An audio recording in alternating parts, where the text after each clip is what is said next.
Góðan daginn.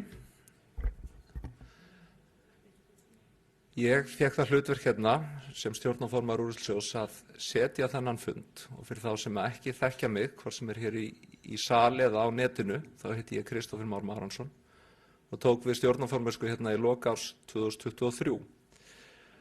Og það engin tilviljun að ég í upphafi fundar í ár, því sælla minninga var ég í lok fundar í fyrra og það skrifað þessa fínu skólastjóra ræðu þar sem ég ætlaði að fara yfir allt það helsta sem við höfum gert. Svo kom ráðherra hér í pontu og ég byrjaði að krassa yfir það sem hann sagði sem var í ræðunni minni. Og svo kom Sandra í pontu og ég hélt áfram að krassa yfir. Og það eina sem stóð eftir í ræðunni var mikið gaman að sjá okkur öll í dag. En nú erum við á ársfundi Úrvinnslusjóðs vegna ársins 2024, þó þessi nú er styttra í árið 2026 heldur en 2024. Og þetta þá fyrsta fulla starfsár nýrrar stjórnar og nýs framkvæmdastjóra sem við erum að ræða hér í dag. Og ég get nú ekki lofað ykkur því að allt sem ég segja eigi bara við árið 2024. Því við erum að gera alveg opáslega margt skemmtilegt og mikilvægt hjá sjóðunum, breytingar. Og það bara óhjákvæmilegt að það sveiflast aðeins saman dagsetningar í þessu. En ég ætla nú ekki að kvelja ykkur með því að fara yfir öll verkefnin sem við erum að standa í. Mér langaði að fara yfir þau nokkur og hluta þeim eru hér á dagskrá í dag. En eitt af veigamestu verkefnunum sem við höfum tekist á við núna undanfarið er að endurheimta traust í garð Úrvinnslusjóðs og meðal annars erum við að gera það með því að auka gegnsæi. Og þið sjáu nú hérna það verður klippt hér á borða fyrir þá sem voru ekki mættir 10 mínútur fyrir, þá munið þið sjá það í fyrsta skipti en við erum búin að prófa það ansi vel. En við erum líka með 2 erindi hér í dag og það eru erindi sem ég vona að þið fylgist með af áhuga af því að þetta til marks ný vinnubrögð stjórnar vil ég segja og hvernig við erum að reyna að vinna verkefnin okkar í stjórn. Að við viljum ræða þau og við viljum hafa í höndunum einhver gögn og taka gagnadrifnar ákvarðanir þegar við leggjum til breytingar á úrvinnslugjöldum eða endurgjaldi og svo framvegis og erum að vinna meðal annars verklagsreglur í þá veru til þess að það sé samræmt verkferli sem gildi við slíkar ákvarðanir hjá stjórn bæði núna og til framtíðar. En við fáum hérna góða gesti, annars vegar í fjár og held ég á staðnum líka þar sem að verður farið meðal annars yfir skuldbindingar Úrvinnslusjóðs sem eitthvað sem ég tel mjög mikilvægt að eiga samtal þegar horft til framtíðar fyrir sjóðinn. Að við áttum okkur á því hvort að Úrvinnslusjóður eigi að vera svokallaður gegnumstreymissjóður eða sjóðasöfnunarsjóður og hvort að það sé jafnvel mismunandi á milli vöruflokka hvernig við eigum að haga starfsemi sjóðsins. En þetta bara hreinlega ekki skýrt í lagabókstafnum í dag. En annað erindi sem við fáum hérna líka á eftir, það frá Hagfræðistofnun og framhald af skýrslu sem að fyrri stjórn lét vinna árið 2023 endurvinnslu drykkjarferna og nú skoðum við þá endurvinnslu út frá aðeins öðruvísi sjónarhorni og reynum að taka tillit til lagatextans þar sem að talað að við eigum að taka mið af umhverfislegum ávinningi við meðal annars ákvörðun úrvinnslugjalda. Og eftir þessi erindi verður boðið upp á umræður sem ég vona að þið takið þátt í og veigrið ykkur ekki við að segja ykkar skoðuna því að til þess að við getum farið áfram í rétta átt þá verðum við auðvitað að eiga hreinskiptar umræður hvað fólki finnst, hvað hefur verið vel gert og hvað má betur gera og jafnvel vera tilbúin að gagnrýna því að þetta eru hér greiningar sem við sjáum sem byggjast auðvitað bara á ákveðnum forsendum og það hægt að gera mismunandi greiningar með mismunandi forsendur. En eins og ég nefndi áðan, þá margt gott búið að vera að gerast í starfsemi sjóðsins og við höfum haldið hér marga stjórnarfundi og átt mjög hreinskiptið og gott samtal í stjórn sem ég þakklátur fyrir og vil þakka stjórnarfólki Úrvinnslusjóðs bæði núverandi og fyrrverandi fyrir að leggja sig fram í þágu sjóðsins. En ég væri nú að ljúga ykkur ef ég segði að stjórn beri ábyrgð á öllu því góða sem að gerast hjá Úrvinnslusjóði núna af því að það auðvitað starfsfólkið sem að vinnur við það hörðum höndum að framkvæma allar þær ákvarðanir sem að við tökum og koma með góðar tillögur af því hvernig við getum gert betur og færi ég þeim innilega þakki fyrir kröftuga vinnu undanfarið árið og 1,5 ár raun og veru. En það auðvitað ekki bara starfsfólkið, það mun fleiri sem koma að því að sjóðurinn að bæta sig og vil færa þakkir til allra hagaðila sem að láta sig sjóðinn varða, allra þeirra þjónustuaðila og annarra sem að vinna að því á hverjum degi að finna betri ferla, betri farvegi fyrir úrganginn og halda okkur við efnið, bæði í stjórn og auðvitað starfsfólki líka. Uppbyggileg gagnrýni alltaf velkomin, eða það allavega það sem ég vonast til þess að fólk komi með að borðinu hjá okkur. En ég nefndi það í fyrra hefði ég undirbúið skólastjóraræðu og það nú yfirleitt leiðilegustu ræðurnar bæði á skólasetningum og skólaslitum, þannig ég ætla ekki að hafa það mjög langt í dag. Við erum með alveg frábæran fundarstjóra í dag, þannig að Stefán Guðmundsson, ráðuneytisstjóri, og áður en ég býð hann velkominn þá vil ég segja þennan fund settan. Takk fyrir.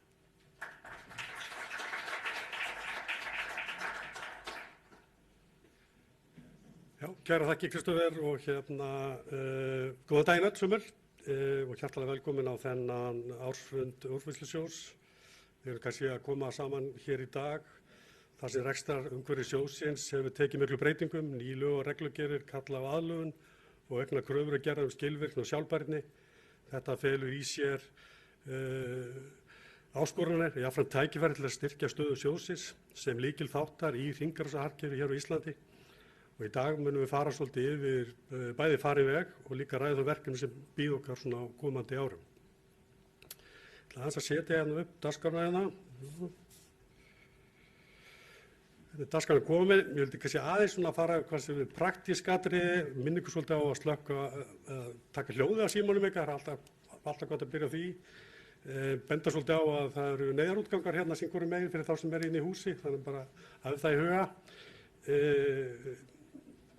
Því miður gat umhverfis-, orku- og loftslagsráðherra Jóhann Páll Jónsson ekki verið með okkur í dag en bað fyrir góðri kveðju til allra fundagesta. Þá veldi kannski bara vinda okkur svolítið í dagskrána. Við erum með skemmtilega dagskrá.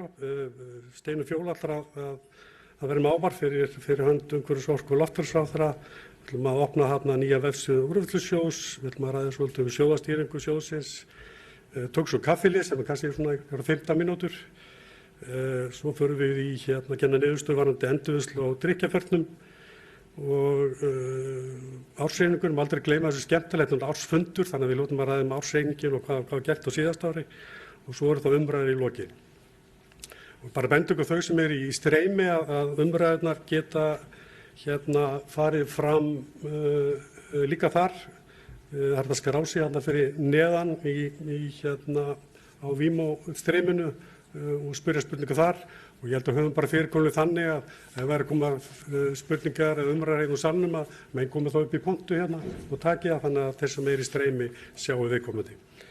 En þá held ég bara hefja bara dagskrárna og ég vil biðja Steinunni Fjólu að mæta hér og flytja ávarp ráðherra. Gjörðu svo vel.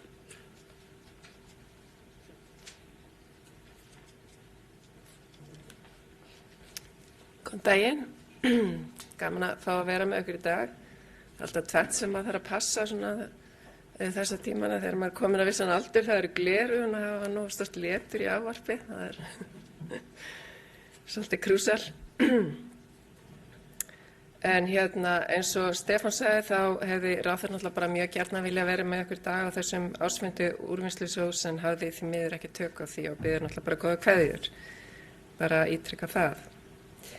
Í síðustu viku kynnti ráðherra tillögu nýjum markmiðum Íslands í loftslagsmálum til ársins 2035. Hann greindi einnig frá því að leiðrétting hefði verið gerð á eldra markmiði fyrir árið 2030.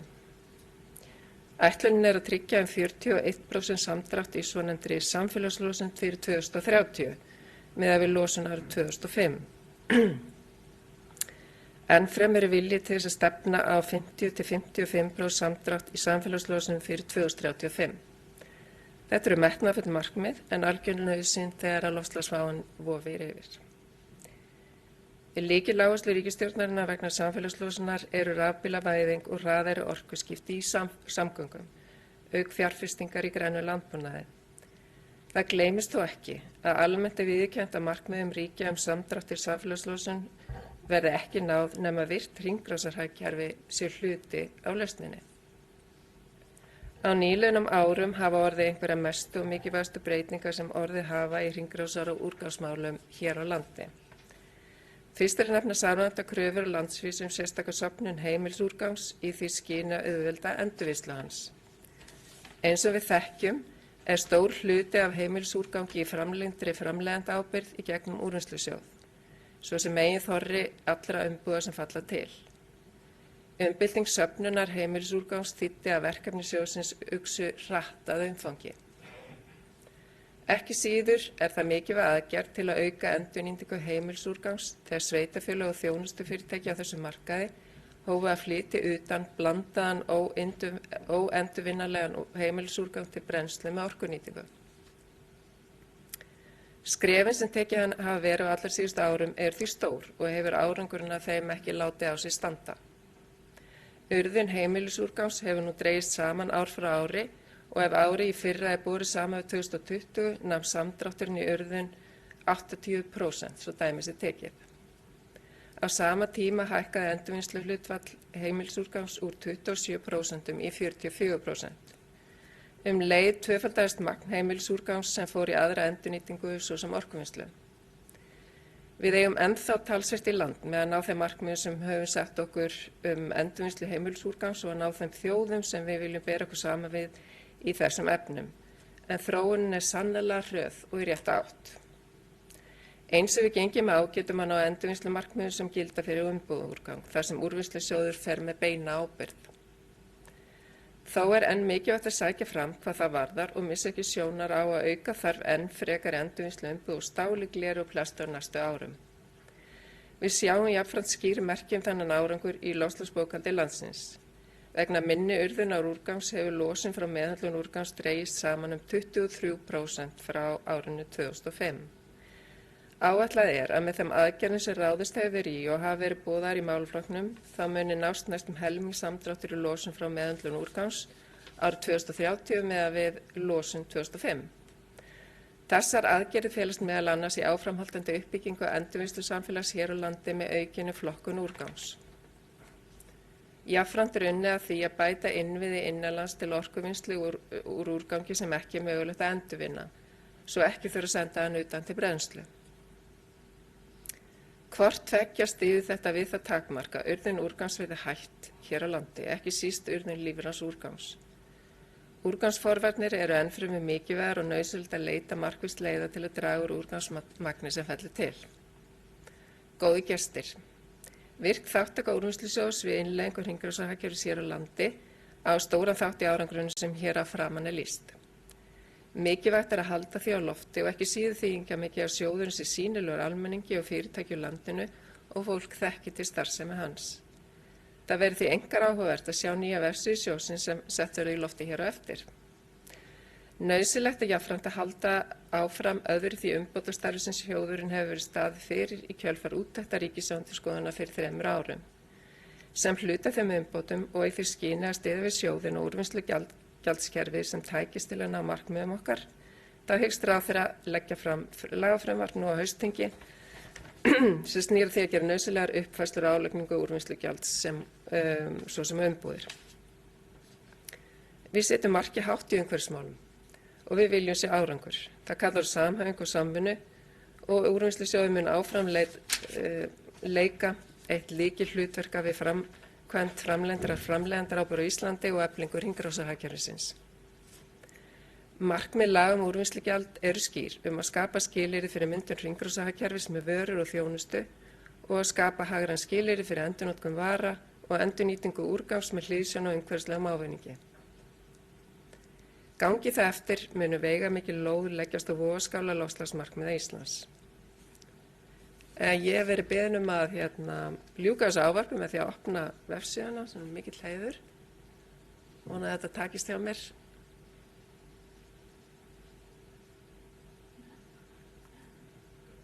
Þetta er ekki hverjum degi sem embættismaður fara að klippa og borða.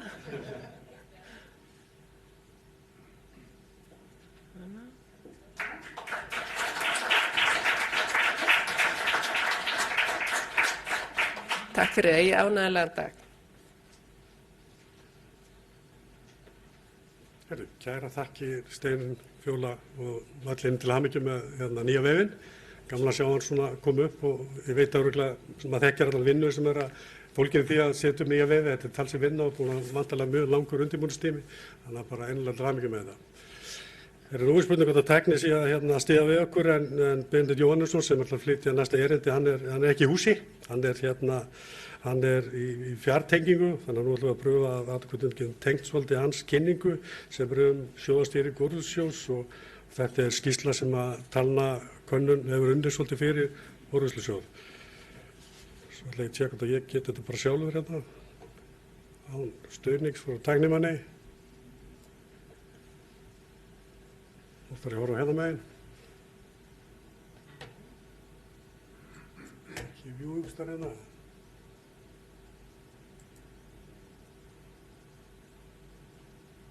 Já.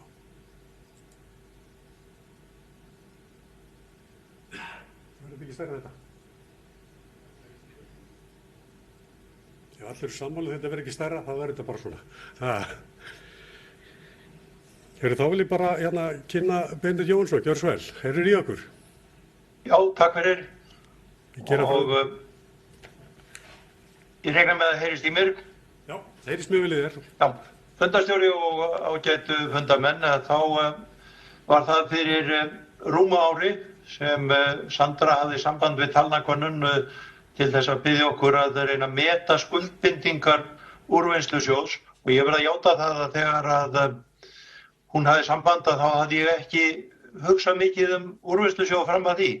Ég svona vissi svona hann væri til en hvernig hann inni, hvort hann væri raunverulegur sjóður eða hvort þetta væri bara nafn á einhverri skrifstofu sem að héti Úrvinnslusjóður, það vissi ég ekki og þannig að við verðum að vinna þetta alveg frá grunni, við verðum að kynna okkur starfsemina, fengum mjög góð aðstoð frá starfsmönnum sjóðsins og svo erum við að reyna að fara inn í það hvernig skuldbindingar væru hugsaðar, hvort að það væru í fyrsta lagi einhverjar skuldbindingar og öðru lagi hvort það væru eitthvað hugsaðar.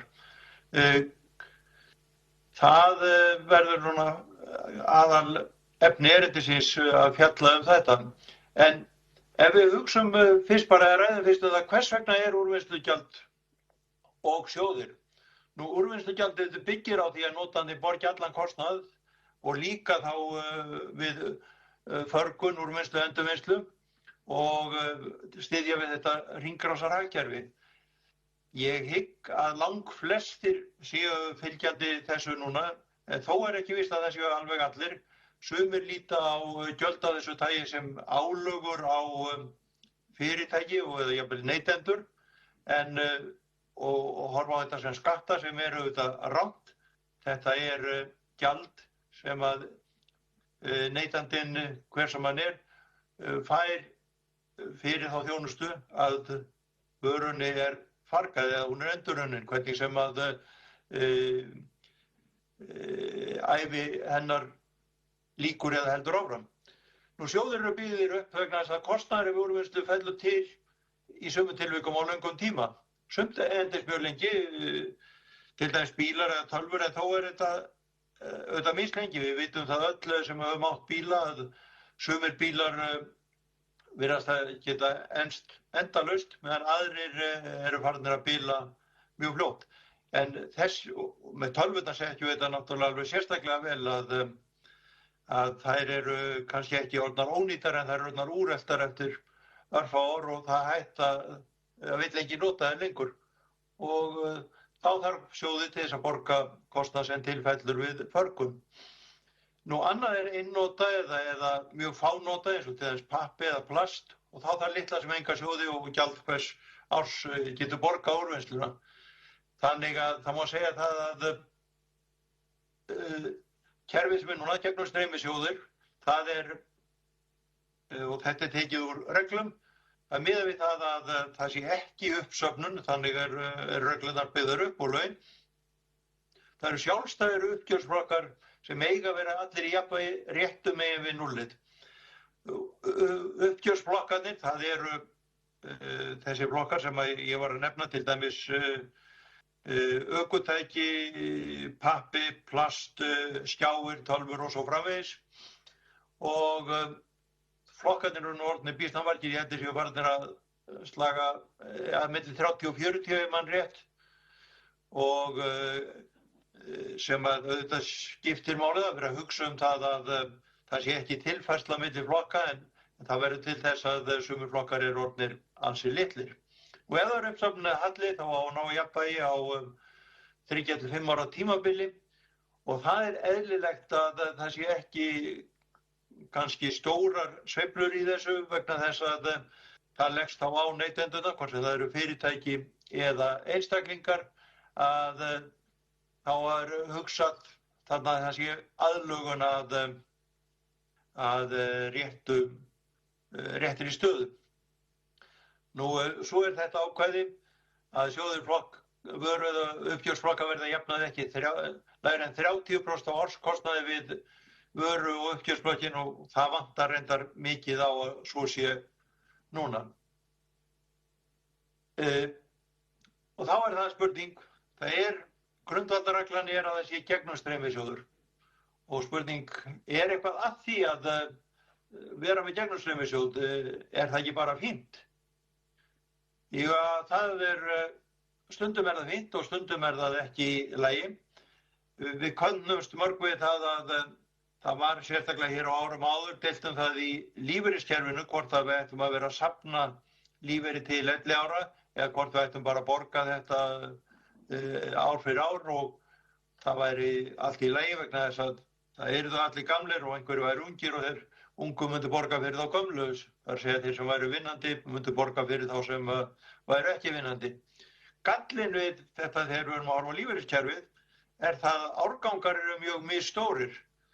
Til dæmis hefur reynt meira á kerfi almannatrygginga núna undanfarin áratug eða svo vegna þess að það voru mjög stórir árgangar sem komu eftirstríðsárgangarnir svonefndu fóru á eftirlaun svona upp úr 2010 til 15 og þeir eru miklu stærri heldur en allir árgangar sem þar eru á undan og svo hafa verið sveiflur í þessu síðan þannig að þetta gæti farið svo ef við erum bara með gegnumstreymi að þá erum við með lítinn hópa vinnendafólki sem væru að borga fyrir stóra árganga og þurfti að borga mjög mikið eða öfugt að við værum með stóran hóp fyrir litla árganga og þurftum að borga mjög lítið og þetta leiðist mismunandi á kynslóðirnar. Þetta er mjög svipað í vöruflokkum úrvinnslusjóðs að við erum með suma flokka þar sem líftíminn er miklu lengri heldur en 1 ár. Bílar, þar getur líftæmi verið 15, jafnvel 20 ár. Hjólbarðar, þar er líftíminn líka langur en hann er miklu styttri, hann er kannski 3 til 5 ár og það verður þá að taka tillit til þess þegar gjöldin eru sett að útgjöldin falla til miklu síðar. Ef að við erum bara með gegnumstreymi þá eru útgjöld færð milli árganga og jafnvel milli kynslóða og það er ökutæki skýrasta dæmi vegna þess að það líftíminn er það langur að það gæti verið 20 ára á milli og alltaf verið að koma betur og betur ökutæki sem vonandi endast á lengur og lengur og þetta getur skipt miklu máli þegar við erum að horfa á skilagjald. Það er borgað skilagjald vegna bíla og það er allt í lagi með það og skilagjaldið satt að segja núna er eðlilegt. Vandinn er sá, eða vandi sjóðsins er sá að það voru heilmikið af bílum til þegar sjóður var stofnaður en það var ekki greitt að þeim neitt skilagjald til sjóðsins. Þannig að þegar þessi bílar fara að detta inn og þeir byrjaðu auðvitað að smám saman koma inn að þá getur reynt á sjóðinn og það er líka það að þetta gjald hefur verið að breytast og var lengi vel of lágt. Þá er það kannski meginspurningin skuldbindingu úrvinnslusjóð. Skuldbindingum byggir á því að það hefur gerður samningur sem gildir langa framtíð þegar greitt er gjald fyrir förgum vörum. Í úrvinnslusjóði er í raun og veru ekki slíkur samningur fyrir. Þetta er bara mælt fyrir í lögum og það væri hægt að breyta lögunum. En það verður samt sem áður að teljast í nútíma samfélagi að það var ólíklegt að verið skyndilega hætt við að borga úrvinnslugjald, hætta úrvinnslu. Ég held við séum þvert á móti þá erum við stöðugt að stefna í það að það er stefnt að því að auka skil og þá verða neytendur að borga líka fyrir úrvinnslu eða förgun eftir í hvernig máli er. Og þess vegna skiptir mjög miklu máli að vera með útreikning á því hvert er hið eðlilega úrvinnslugjald fyrir hvern einasta flokk. Ef þetta er bara rétt að meðaltali en ekki fyrir hvern einasta flokk, þá er hætt við því að við séum að niðurgreiða ákveðna vöru og það er nú líklegast bara almennt ekki leyfilegt samkvæmt lögum að vera með niðurgreiðslu og fyrir utan að það er bara rangt. Nú, við gefum okkur þess að það sé til fyrir hendi skuldbinding. Talnakonan hún mat skuldbindingu sjóðsins með árslok 23 en það eru sjóðir sem eru hjá úrvinnslusjóði en þeir hafa bara verið reiknaðir sem afgangsstærð, þar segja að það verið tekin afkoma hvers árs og ef hún er í plús þá er sagt, segjum bara 100 milljónir í plús til að nefna einhverja fjárhæð, að þá segjum við þessi sjóður stendur núna eftir þetta ár í 100 milljónum. Ef hún er aftur móti í mínus, segjum kannski mínus 150 milljónir og það er flokkur sem hefur verið í mínus nánast á hverju einasta ári, að þá er sagt sjóðurinn fyrir þetta er mínus 150 milljónir og svo ef á næsta ári koma mínus 100 milljónir viðbót þá er hann komin í mínus 250 milljónir og svo koll af kolli. Okkur finnst auðvitað svolítið skrítið að vera að tala sjóð sem er í mínus. Það er ekki svona hugsun okkar almennt sjóði en þannig er þetta gert reikningslega. Eftir að við skoðum vöruflokkana hjá úrvinnslusjóði þá sáum við það að það var eðlilegt að nota mismunandi aðferðir við útreikninga eftir í hvaða flokkur ætti í hlut sem tæki mið að skila hlutföllum, líftíma og umfangi. Það verður líka að geta þess að upplýsingar voru mjög mismunandi fyrir flokkana.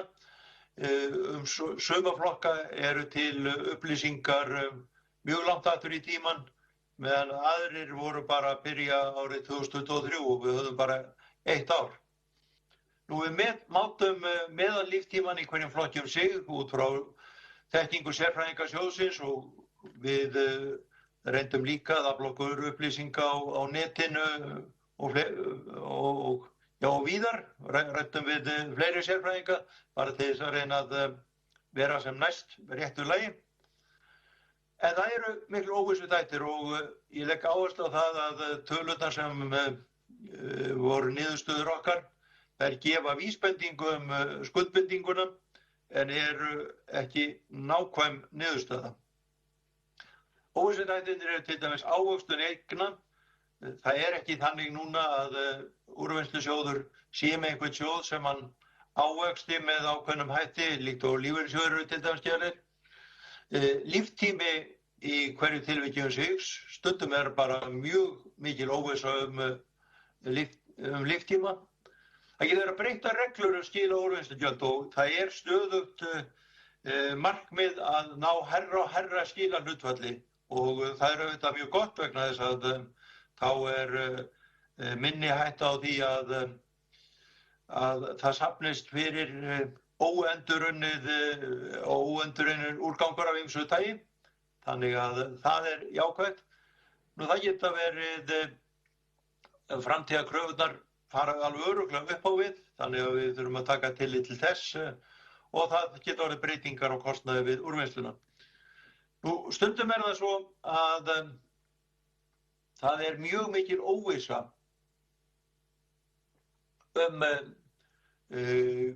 hver líftími verður.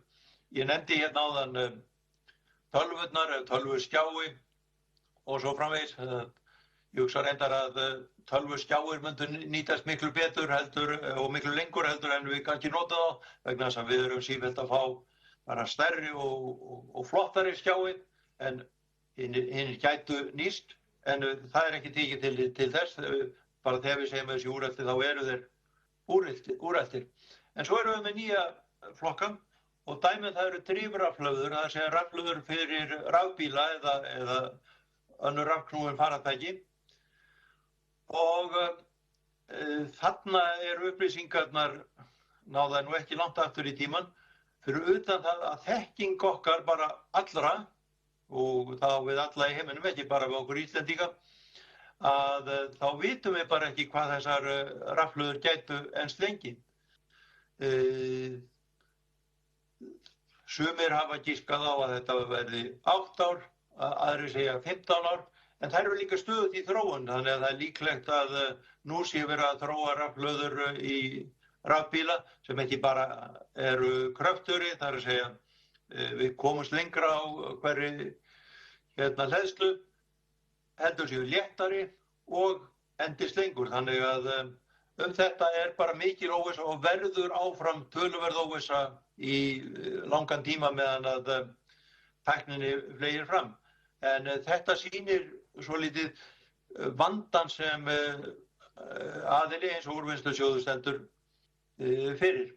Í þessum tilvikum þá lögðum við til bara allt álagt gjald verði lagt í sjóð þangað til frekari þekking og reynsla fæst. Nú, sérflokkur og sá sem kannski er stærsti vandi sjóðsins, það er skilagjald vegna ökutækja. Þegar sjóðurinn var stofnaður þá tók hann á sig skuldbindingu vegna ökutækja sem þegar voru til og ekki að verið greitt skilagjald vegna. Gjaldið, það segja sem neytandinn borgar, var lengi við 700 krónur á ári á hvert ökutæki, en svo var það hækkað í 800 krónur árið 2020. Og það gjald, 800 kall, það geti verið reyndar orðið eitthvað aðeins hærra núna, þetta er kannski að hækka upp í 2000 krónur, ég reyndar að miða alltaf við tölur ársins 2023, en það er svona af réttri stærðargráðu. En eftir stendur að það er að borga sama gjald fyrir bíla sem voru á götunum þegar áður en gjaldið var hækkað og reyndar áður en gjaldið var til. Og skuldbinding vegna þessa nemur núna 5,4 milljörðum króna en raunverulegur sjóður er ekki nema 430 milljónir. Þannig að þarna er vandinn stærstur en hann er reyndar víðar. Nú, næst ætla ég að fara yfir það hvernig skuldbindingar vegna einstakra flokka, og ég fer ekki í hvern einasta flokka eins og ég sagði þeir eru orðnir mjög margir, en ég fer sýni fyrst þá sem eru með einhverja sögu, það er að segja sem sjóðurinn hefur að borga úrvinnslu á í allmörg ár og stundum allt upp í nærri 20 ár. Það er skilagjald vegna ökutækja sem er langstærst þarna, svo kom hjólbarðar, skjáir, kælitæki og bara til þess að benda á þá erum við hérna, þetta eru milljarðar hérna sem eru neðst, þetta er sem sagt 5.000.000 eða 5 milljarðar. Og þá sýnist okkur nú þegar við sjáum þessa mynd, hérna þetta er greinilega svolítið stórt, en hvað með hina flokkana? Þess vegna tók ég ákvað að taka skilagjaldið út og horfa bara á hina flokkana, vegna þess að þeir eru líka, þar er líka töluverð skuldbinding og stærst er hún í hjólbörðum, svo er hún skjáum, kælitækjum, heyrúlluplasti sem kannski kom mér minnst að kosti óvart hvað væri stór þáttur, stórtæki, plastumbúðir og svo framvegis. Þessir hluti sem eru neðst, þar að segja það sem eru með prentliti, kælimiðla, perur og svo framvegis, þetta er með tiltölulega stuttan líftíma. Með pappa og plastumbúðir, þá er líftími vissulega stuttur, en þetta er samt að koma til innan ársins, þannig verið þarna að horfa á kannski greiðslu bara til næsta árs. Þetta er ekki langur tími en það er búið að kaupa vöruna en hún er ekki komin í úrvinnslu. Þannig að hér erum við með töluverða skuldbindingum en við gleymum því ekki að það eru til sjóðir og þá reiknuðum við mismun á reiknaðri skuldbindingu og raunverulegum sjóði og þarna erum við með aftur hefði ég nú þurft að segja hérna í þúsundum þetta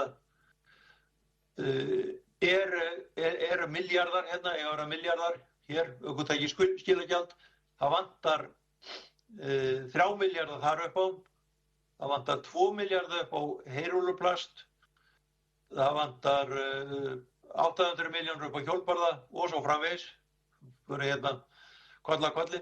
Það er smá inneign vegna leysiefna og sjóðurinn er með sjóð upp á 2 milljarða í plastumbúðum. Við skulum aðeins hugsa okkur nú hefur hérna Benedikt eitthvað ruglast vegna þess að hann var að sýna hérna áðan að skuldbindingi vegna heyrúlluplasts væri ekki nema rétt innan við 300 milljónir. Og hvers vegna erum við þá getur sjóðurinn verið neikvæður 2 milljarða? Jú, það er vegna þess að hvernig sjóðurinn er metinn hjá úrvinnslusjóði. Þar hefur verið tekin afkoma hvers einasta árs á öllum flokkum og afkoman á heyrúlluplasti, hún hefur verið neikvæð nánast á hverju einasta ári, þannig að sjóðurinn þar stendur núna í mínus 1,7 milljarði. Það er samt uppsafnað tap á heyrúlluplasti frá upphafi og það sama gildir þá marga aðra flokka. En flokkurinn plastumbúðir, þar erum við með uppsafnað sjóð sem er býsna stór líka og hann er upp á 2 milljarða. Og hvernig stendur nú á þessu? Jú, þetta hefur verið tekin það ákvörðun, pólitísk ákvörðun, hún er ekki tekin innan sjóðsins, hvernig gjaldið skuli vera vegna þessara tveggja flokka og þarna erum við að sjá það að það er horft á plast sem eina heild og færði peningar frá almenn plastnotöndum sem eru nánast allir Íslendingar yfir til heyrúlluplastnotenda sem eru kannski 1000 Íslendingar og fært þarna milli. Þannig að bændur borga ekki nema hluta af sínu gjaldi og almennir notendur borga meira heldur en þarf til þess að farga því plasti sem að þeir kaupa og nota. Hver það niðurstöðurnar? Þetta með árslok 2023? Jú, það vantar mikið upp á það að sjóðir dugi fyrir skuldbindingum. Það getur verið frá 4 til rúmlega 6 milljörðum eftir í hvort næst að ávaxta sjóði og nú er þetta í raun og veru bara bókhaldslega stærðin, þannig að það er ekki hægt að tala ávöxtun. Ef það væri raunverulega ávöxtun þá væru 4 milljarðar svona cirka nægilegir og við sjáum það vegna bíla til dæmis að þá erum við að geyma peningana í 15-20 ár, þannig að það geta ávöxtunin haft mikið að segja. Ef það er bara eins og það núna, þar sem að við erum ekki með neina ávöxtun, þá værum við með 6 milljarðar skuldbindingu. Og langmest í skilagjald ökutækja, en hún er einnig há í úrvinnslu á hjólbörðum, svo vantar upp á í fleiri flokkum sem ég sýndi á kælutæki, skjái og pappa og svo framvegis. En athygli vekur þessi uppsafnaði halli upp á 2 milljarða í heyrúlluplastinu sem er niðurgreitt almennt og það er grundvallaratriði að það sé jafnvægi á milli gjalda, það er í reglum sjóðsins og það er óeðlilegt að það sé ekki rétt. Hvað getur þetta þýtt? Ef það verður ákveðið að gera sjóðin upp með þessum hætti þar sem við horfum á skuldbindingu á hverju ári og ég tel það að þetta sé hinn rétti hátur en ég tek það fram að ég er hvorki lögfræðingur né endurskoðandi en þetta gæti þýtt að skuldbinding sjóðsins og þar með skuldbinding ríkisins myndi hækka 4 til 6 milljarða króna. Þannig að þetta eru fjármunir sem skipta einhverju máli. En það skiptir líka máli að fjármunirnir séu sýnilegir. Ef að við sjáum ekki vandann, að þá gerum við ekkert í honum. Og þess vegna tel ég að þetta sé eitthvað sem eigi að vekja athygli ríkisendurskoðunar, að vekja athygli bæði ráðuneytis úrvinnslusjóðs og fjármálaráðuneytisins að þarna er eitthvað sem við þurfum að taka á með einhverjum hætti. Þá er það hvort það verða spurningar núna eða hvort að þið viljið ræða allt á eftir.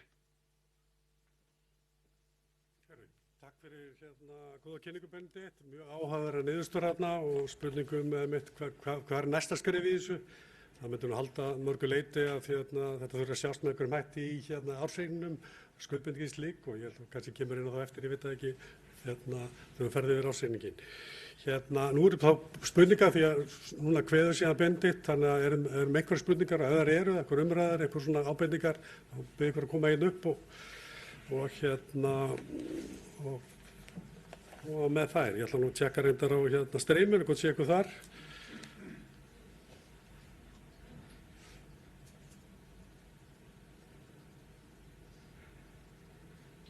Nei, maður engar spurningar hérna allavega. Já, gjör svo vel.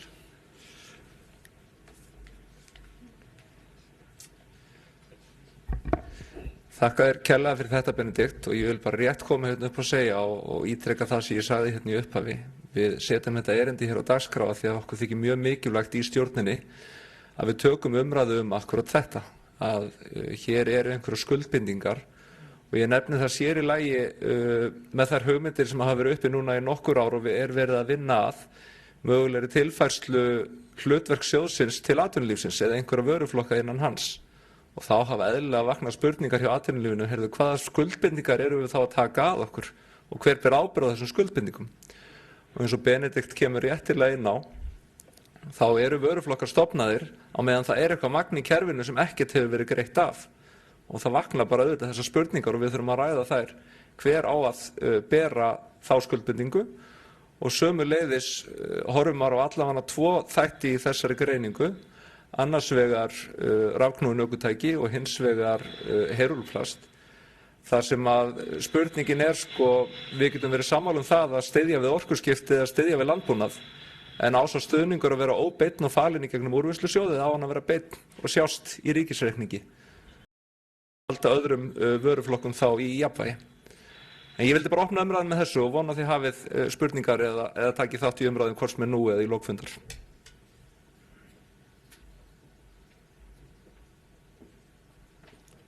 Takk fyrir þetta. Einhverju fleiri? Ég held að gestum líka tíma á næstu mánuðum og misturum að ræða þetta áfram því þetta er alltaf stórt og mikið mál. Gjörðu svo vel. Kannski byrjar að kynna það líka fyrst. Takk.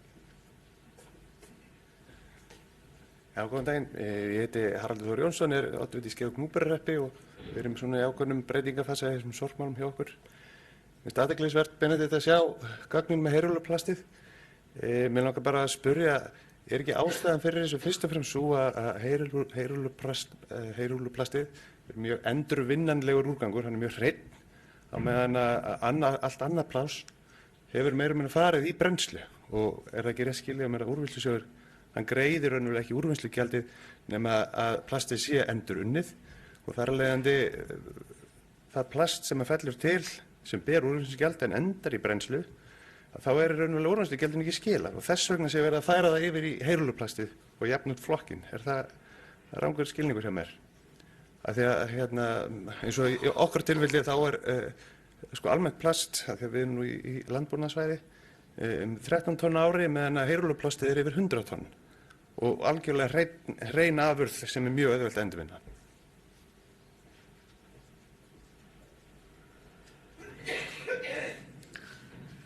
Já, takk fyrir þetta, Haraldur. Jú, það má alveg segja að þetta sé réttur skilningur. Það er hátt skilahlutfall af heyrúlluplasti. Það sem að kannski verið að benda á hér er að heyrúlluplast flokkast ekki sem umbúðir. Hins vegar Úrvinnslusjóði gert skylt að gera plastumbúðir og heyrúlluplast upp í einum uppgjörsflokki. Og það kannski það sem verið að benda á, að uppgjörsflokkurinn heyrúlluplast, ef það ætti einmitt raunverulega að endurspegla kostnaðinn, að þá væri úrvinnslugjaldið á heyrúlluplast allt annað heldur en á plastumbúðirnar. Það í rauninni það sem verið að benda á hér. En þetta réttur skilningur. Það mjög hátt skilahlutfall af heyrúlluplasti sem að auðvitað gerir það að verkum að kostnaðurinn verður meiri.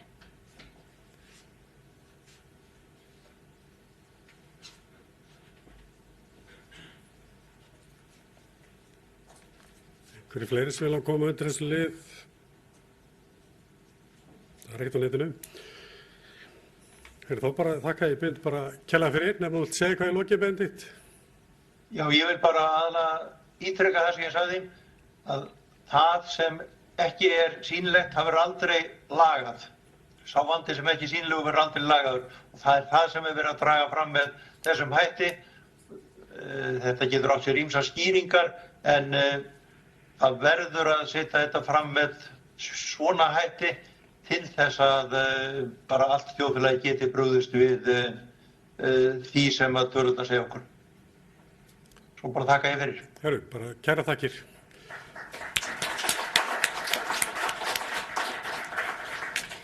Herru, þá komið að kaffileginu. Það engin góður ársfundur nema að séu góða veitingar og það held ég að sé einmitt núna og við tökum okkur 15 mínútur, komumst tilbaka aftur í streyminu og gjörðu svo vel.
Kick the type of shit that only winners can. Call me Mr. Long Schlong, itchy in the hand. Bitch, I been a man, moving like a businessman. Mobbing Dolo, probably canceling our dinner plan.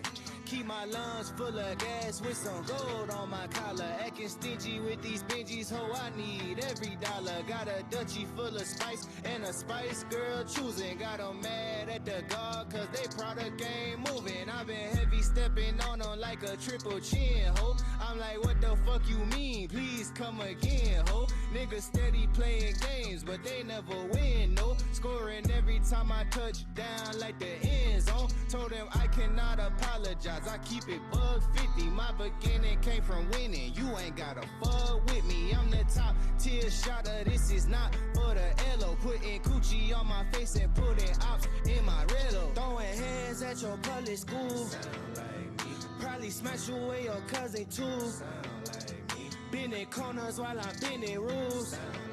All that shit you talking, it ain't nothing new. Tell them put it in my hand with no lip service. Oh, I been a man, bitch, I been working. Put it in my hand with no lip service. Oh, I been a man, got my wrist working. Ayy, levitating only like a legend can. All my shit be slapping like 11 hands. Got 'em playing catch up, they in last place. Serving niggas dust, it's like a drag race.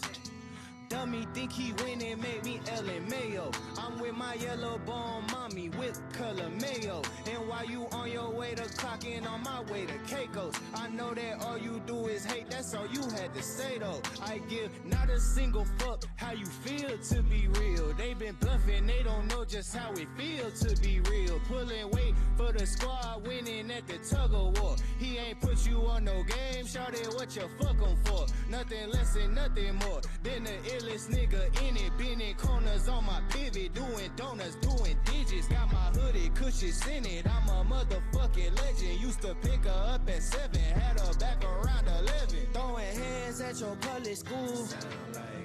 Probably smash you with your cousin too. Been in corners while I'm bending rules. All that shit you talking, it ain't nothing new. Tell them put it in my hand with no lip service. Oh, I been a man, bitch, I been working. Put it in my hand with no lip service. Oh, I been a man, got my wrist working.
visuals, good life is all that matters. Health that you got right there is all that matters. Saving, stacking up, yeah, all that matters. Good time with the gang, yeah, all that matters. Yeah, good visuals, good life is all that matters. Health that you got right there is all that matters. Saving, stacking up, yeah, all that matters. Good time with the gang, yeah, all that matters. London, the bad alone now, we increase the degrees. Proud little loner, could've dropped me to my knees. Born in survival mode, I know what I need. Them old yes times I told you I planted the seed. We really see life, yeah, as we want to perceive. Feeling real good, yeah, when I'm out with the team. Abundance of gratitude, yeah, do you know what it means? Lyrics are writing, moisturizing like cream. Yeah, good visuals, good life is all that matters. Health that you got right there is all that matters. Saving, stacking up, yeah, all that matters. Good time with the gang, yeah, all that matters. Yeah, good visuals, good life is all that matters. Health that you got right there is all that matters. Saving, stacking up, yeah, all that matters. Good time with the gang, yeah, all that matters. Yeah, miracle, hitting the pinnacle, yeah. Lyrical, told them I kill 'em all, yeah. Cynical, hit is a critical, yeah. Medical, L's, incredible, yeah. Feeling good, yeah, cause I'm one with the trees. One with the energy, yeah, I'm one with the schemes. People grind so much they break at the seams. Don't let that stress take over, please just breathe, yeah. Everything's gone up, yeah, including the fees. Including my frequency, yeah, life is a dream. Life is a mission, of course, it's not what it seems. Greatness only, yeah, love to the team, yeah. It's all that matters. It's the only thing that matters. All that matters. All that matters, yeah, good visuals, good life is all that matters. Health that you got right there is all that matters. Saving, stacking up, yeah, all that matters. Good time with the gang, yeah, all that matters. Yeah, dreams sometimes build up, it sometimes shatters. Bangers on deck, all that matters. Dreams sometimes build up, it sometimes shatters. Like bangers on deck, all that matters. Yeah. All we want is that good life. All we want is that good life. All we want is the good life. All we want is that good life.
in the presence of a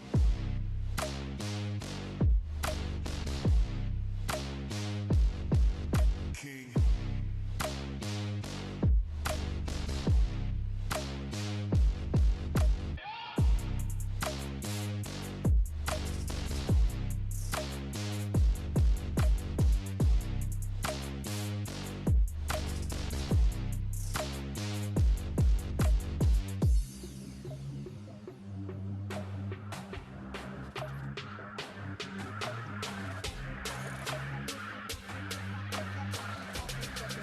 You are now in the presence of a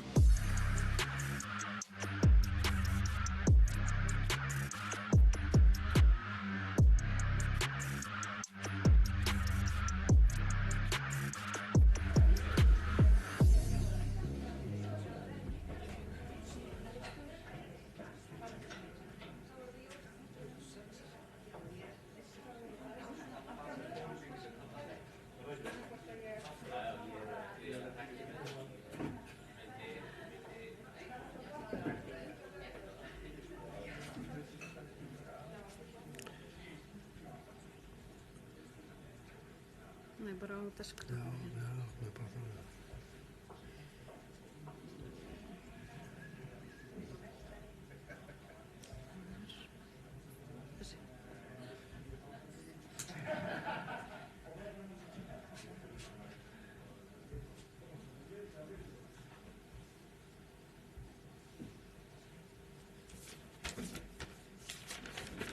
Jæja, þá er komið að setja hlutunum. Svo gaman að tækni virkar, þú veist, það gengur allt upp og streymi í lagi og glærinn koma upp og réttu stað og allt þetta er frábært. Má alltaf hrósa þessu. Og takk fyrir veitingarnar. Ég segi hann bara til þess að þeir sem er í streymi mæti næst bara. Það er eiginlega mikið atriði. Þeir fá ekki veitingar nema að mæta á staðinn. Nú ætlum við að taka hérna smá kynning og skýrslu sem Hagfræðistofnun vann. Hagfræðistofnun Háskóla Íslands vann varðandi endurvinnslu á drykkjarfernum og það er Kári Kristjánsson sem ætlar að kynna. Gjörðu svo vel.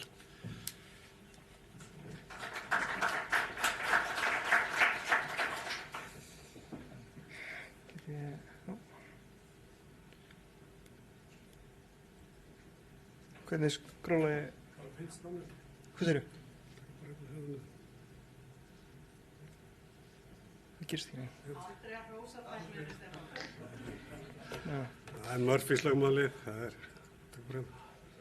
Já. Já, ok, nú er það komið.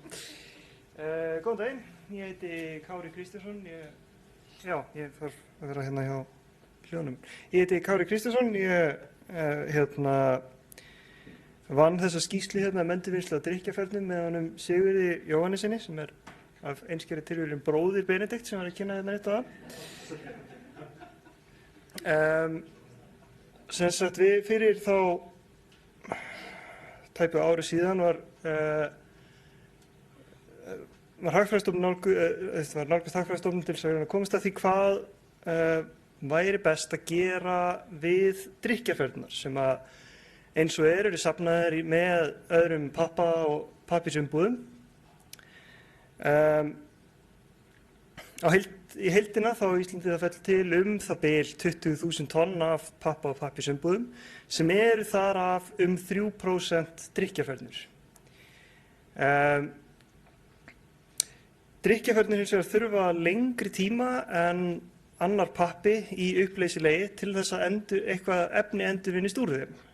Sem þýðir að ef þær eru sendar í endurvinnslu með öðrum pappa þá eru þær síaðar út og áður en einn pappi endurvinnist frá þeim. Og eins og annar úrgangur sem síast út úr þessu þá endaði í orkuendurvinnslu meira og minna. Svo ef við viljum endurvinna eitthvað af efninu í drykkjarfernunum þá þarf að aðskilja þær frá öðrum pappa og endurvinna sérstaklega. Og spurningin er þá, er það þess virði að aðskilja þessar fernur til þess að endurheimta eitthvað hluta af þessum 3% sem fernurnar eru? Við skoðum 4 mismunandi aðferðir til þess að meðhöndla fernurnar í skýrslunni. Fyrsta aðferðin er bara sú að aðskilja þær ekki, pakka þeim bara í böggla með öðrum pappa og pappírsumbúðum og leyfa þeim bara að enda í orkuendurvinnslu þegar þeir síast út úr endurvinnsluferlinu. Þá gerum við ráð fyrir að endurvinnslu hlutfalli sé 90% af efninu í heild og það þá af blönduðum pappa og fernum samtals að þá endurvinnist 90% og þetta kostar 5,9 krónur á kílóið. Svo aðferð 2. Það felst í því að baggarnir sem innihalda blandaðan pappa og fernur, þær eru sendar til flokkunarstöðvar í Svíþjóð, þar sem baggarnir eru opnaðir og fernurnar eru aðskildar frá og þær sendar í endurvinnslu sér. Þá hægt að ná endurvinnslu hlutfalli upp á 93% af blönduðum pappa og það bil 70% af pappanum í drykkjarfernunum. Svo samtals verður þá 92% endurvinnslu hlutfall af böggunum í heild sinni, með við 90% í aðferð 1. Þetta kostar 18,2 krónur á kílóið. Svo erum við með 2 aðrar útfærslur. Annars verður það að drykkjarfernur séu aðskildar á Íslandi og endurvinna sérstaklega. Þá í staðinn fyrir að þetta sé flutt til Svíþjóðar og þetta flokka frá þar, þá er það flokka frá í endurvinnsluvélum hérna á Íslandi og flutt svo í sikuru lagi til Evrópu, þannig að það sé hægt að endurvinna almennan pappa í Roermond í Hollandi og fernurnar í Norrköping. Eins og við gert í aðferð 2, nema þá hefur það viðkomu í Gautaborg fyrst til að vera flokka. Og svo 4. aðferðin að sérsafna fernum frá heimilum og fyrirtækjum. Þá sú aðferð í rauninni alveg eins og aðferð 3, nema þá er flokkunarvélunum sleppt og í staðinn þessu bara sérsafna frá heimilum. Hér set ég fyrsta af 2 varnaglum sem ég með í þessari kynningu. En annars þess að það gæti alveg verið að það sé hægt að finna aðrar útfærslur sem að hafa öðruvísi kostnaðarstrúktúr, en þessi greining var unnin með bestu upplýsingar sem fundust á þeim tíma. Svo það gæti alveg verið að það sé hægt að gera útfærslu númer 5, 6, 7, 8 og það myndi kosta eitthvað annað, en þetta eru þær útfærslu sem við skoðum hérna.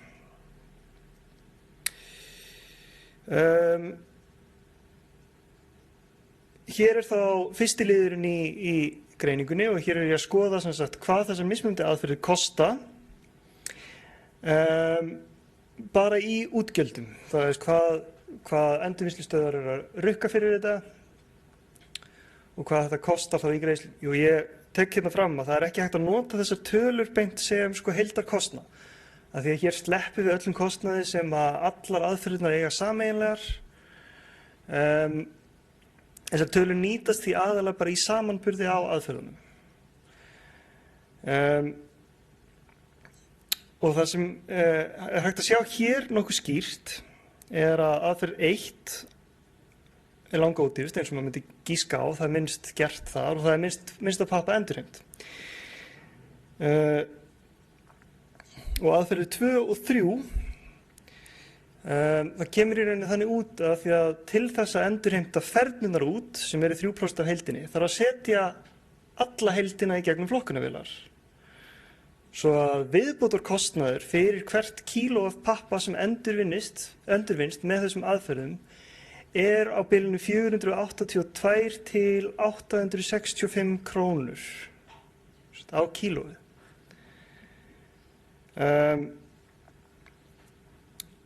Aðferð 4, ég tek fram að söfnunarkostnaðurinn er ekki með í þessum útreikningum. Og það þýðir að það er í rauninni lítið að marka þessa tölu eins og hún er þarna, en það gefur okkur samt merki hversu mikið það mætti kosta að sérsafna áður en að fyrir að borga sig frekar að nota flokkunarvélar. Og hér væri það þá, getið séð hér að það kostar þig minna en 480 krónur að sérsafna 1 kíló af pappa sem kemur úr fernunum, það kostar það minna heldur en að nota flokkunarvélarnar.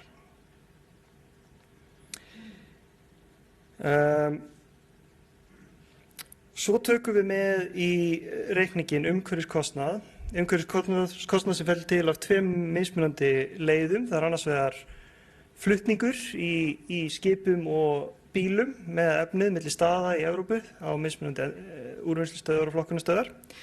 Og svo hins vegar losun sem verður til við orkuendurnýtingu. Þetta eru sem sagt þá flutningaleiðirnar sem við gerum ráð fyrir hér. Langa rauða línan hana flutningaleiðin sem að allur pappinn fer frá Íslandi til Rotterdam, óháð því hvaða aðferð notuð. Allur pappinn að fara þessa leið. Munurinn kemur í Rotterdam. Þá sem sagt aðferð 1. Þegar ferðirnar eru ekki aðskildar frá, þá þetta allt saman keyrt frá Rotterdam til Roermond sem appelsínugula litla línan þarna neðst.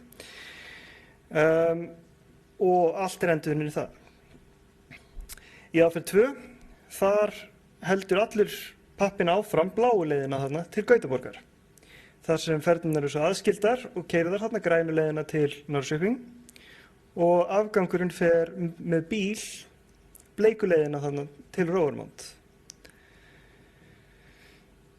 Hins vegar í aðferðum 3 og 4, það siglir allur pappinn til Rotterdam og þar fer blandaður pappi á land og ferðirnar verða eftir í skipinu sem siglir svo áfram til Gautaborgar. Blandaður pappinn fer svo gulu leiðina þarna niður til Roermond og ferðirnar grænu leiðina til Norrköping.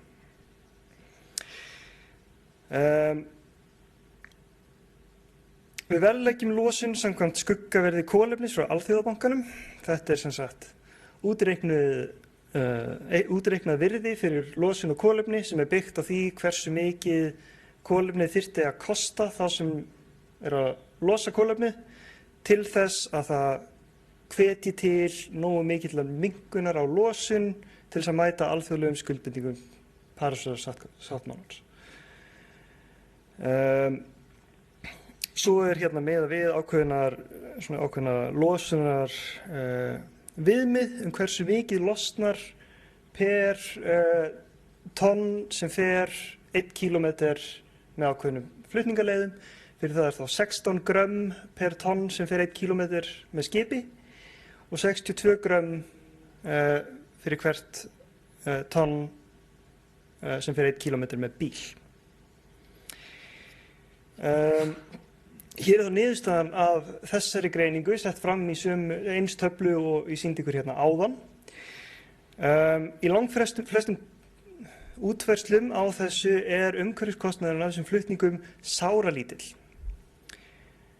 Með einni undantekningu og það aðferð 2 og það bara út af bílferðinni frá Gautaborg til Roermond í Hollandi. Þetta löng leið til að keyra og það hefur mjög mikil áhrif á loka niðurstöðuna. Og eins og ég nefndi hérna áðan í fyrsta varnaglanum, hugsanlega væri hægt að finna annan áfangastað fyrir pappan. Þyrfti ekki að keyra með hann alla leiðina til Hollands. Eða það væri hægt að finna aðra leið til að flytja hvort með skipi eða ég ætla að það sé ekki bara skipi sem í boði. Svo að það væri mögulega hægt að forðast þennan umhverfiskostnað þarna með aðferð 2. En helsti punkturinn sem ég fæ út úr þessari greiningu að umhverfiskostnaðurinn við flutninga á þessu fram og tilbaka mjög hlutfallslega lítill. Svo skoðum við losun vegna orkuendurnýtingar. Orkuendurnýting losar koltvísýring við brennslu. Í staðinn þá minnkar notkun á jarðefnaeldsneyti en maður losar meira með því að brenna pappa heldur en með því að brenna kol fyrir sama magn af orku sem kemur út úr því. Svo það meiri losun af þessu heldur en væri af því að brenna bara kol.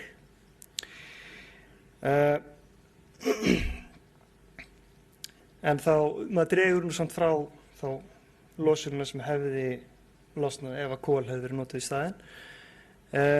Svo í heildina litið með sama verðmið á kolefnislosun þá þetta það bil 3,1 króna á hvert kíló af pappa sem brent í orkuendurnýtingu. Sem þýðir að hvert kíló sem fer ekki í orkuendurnýtingu að því að við erum að nota eitthvað aðferðum 1-4 til þess að endurvinna það forðast þennan kostnað. Og svo það er þá ábati 3,1 krónu per kíló sem að við endurvinnum frá þessum pappa. Hér er ég þó með allar töflurnar 3 sem ég er búinn að sýna ykkur hingað til, bara lagðar saman. Þá erum við með heildina kostnaðinn sem fellur til út af gjöldunum, út af umhverfiskostnaðinn út af flutningunum og umhverfiskostnaðinn vegna losunar við orkuendurnýtingu.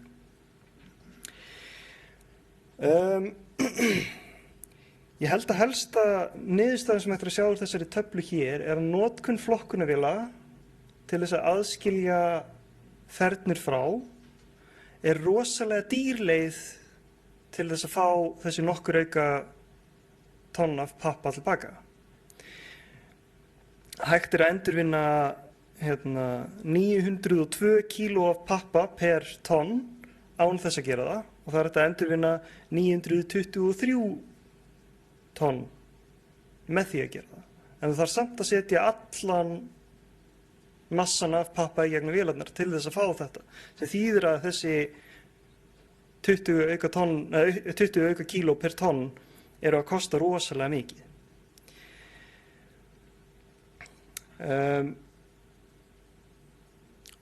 Annað sem að þessi greining hefur sýnt mér er það að umhverfiskostnaðurinn af þessum mismunandi ferlum er rosalega lítill í samanburði við gjöldin sem eru fólgin í þessu.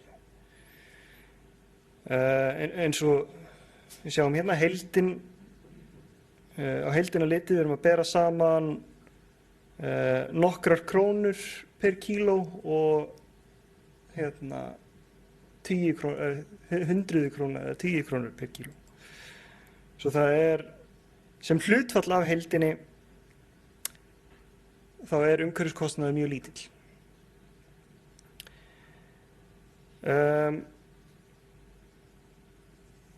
Ég myndi færa það rök að umhverfiskostnaðurinn sem fellur til sé ekki nægilega stór til þess að vega á móti gjöldunum sem eru greiddar fyrir aukina endurvinnslu á pappa í þessu tilviki.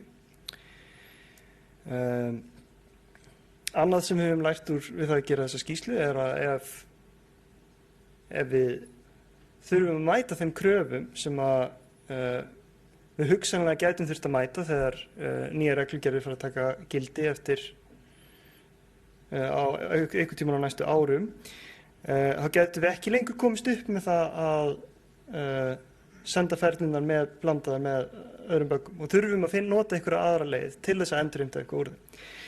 Þá getum við nota þetta til þess að sjá ef það kostar minna en 200 milljónir króna á ári að sérsafna ferðnunum frá heimilum og fyrirtækjum nógu vel til þess að mæta erlendum skuldbindingum, þá borgar það sig frekar en að nota flokkunarvélar. Ef það kostar meira en 200 milljónir króna á ári, þá getum við þurft að fara að skoða hvort það sé hægt að gera þetta hér á landi eða í útlöndum. Og ég glemdi eiginlega að fara í gegnum það áðan þegar ég var að tala mismununa aðferð 2 og aðferð 3, en það er mjög breytilegt hver gjöldin fyrir notkun fyrir það að flokka ferðirnar frá heildinni eru innanlands eftir því hversu mikið af magni fer í vélarnar. Ef við ætlum að nota, ef bara það bil 5.000 tonn af þessum 20.000 tonnum fari í gegnum vélar hérna á Íslandi, þá myndum við skoða aðferð 3 lítilnýting, sem er langt dýrasti kosturinn hérna yfir höfuð. Hins vegar ef það er hægt að nýta stærðarhagkvæmni og fá allan massan í gegnum flokkunarvélar hérna á Íslandi, þá er það ódýrara heldur en að gera það í Svíþjóð. Svo það er það næsta skref. Er of dýrt að sérsafna þið? Er það meira en 200 milljónir krónur á ári að sérsafna pappanum? Þá skulum við skoða, getum við safna öllum pappanum saman til að fara í gegnum flokkunarvélar hér á Íslandi. Ef svo þá er það betri kostur heldur en að fara með allir Svíþjóðar.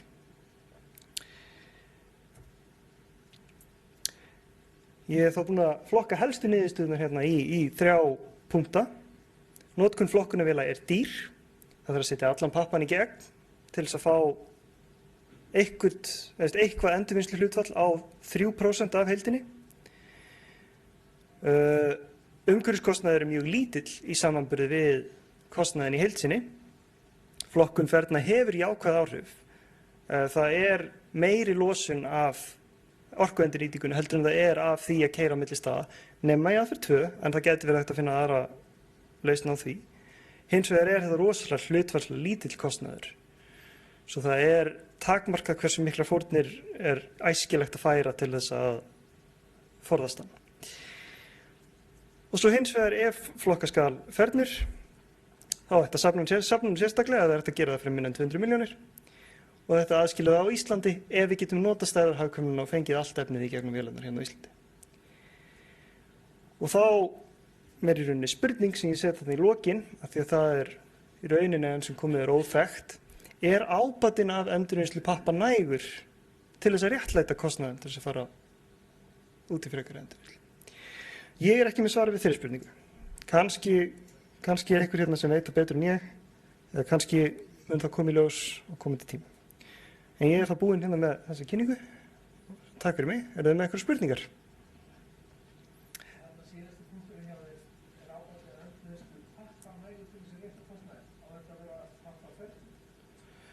Ég er ekki að gera þá aðgreiningu sérstaklega, ég er bara að tala pappa í heild sinni, sko, en af því að það sem við erum að skoða hérna er bara pappinn sem endurnýtist úr ferninum.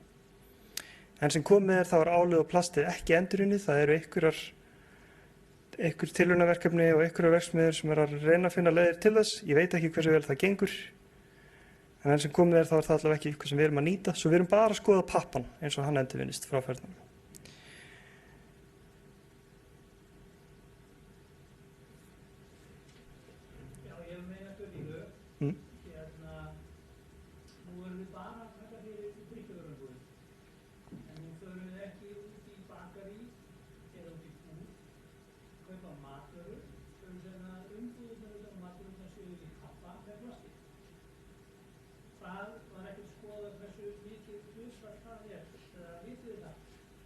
Nei, það var ekki, við vorum að skoða bara ferðirnar, sko. Já.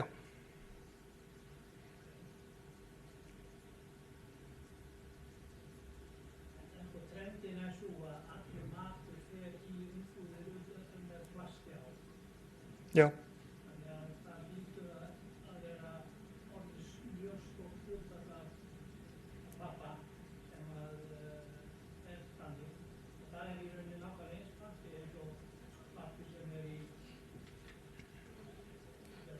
drykkjarvöruumbúðum sem að kannski ekki plast á með.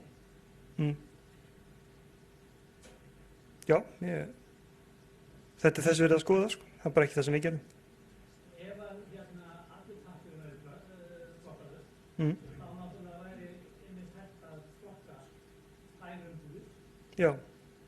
Og það er mikið meiri ávinningur af því að flokka skildina. Ef að á annað borð er hægt að nýta þann pappa sem er flokkaður. Já, því get ég vel trúað, sko.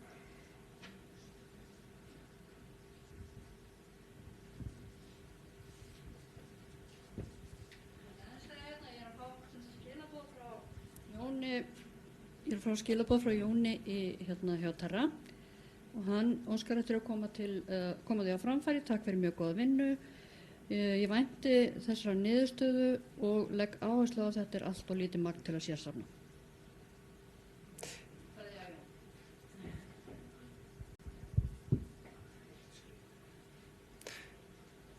Já, ég get alveg trúið því. Eins og ég segi, við skoðum ekki sérstaklega kostnaðar við sérsöfnun, hvernig sá kostnaður myndi dreifast fyrir þetta magn.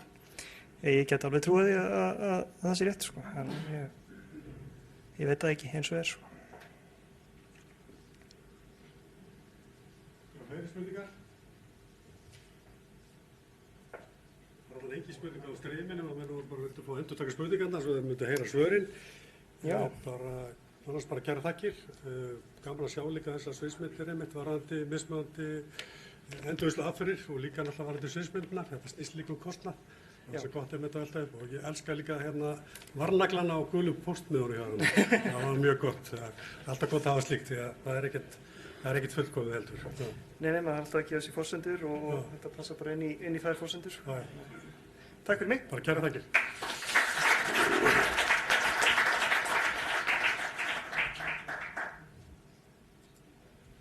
Þú skulum bara leita uppræðilega glærin eða ertu með sér eða? Nei, það er bara þarna. Það var einhver starf hérna ekki. Hérna. Það ekki. Já.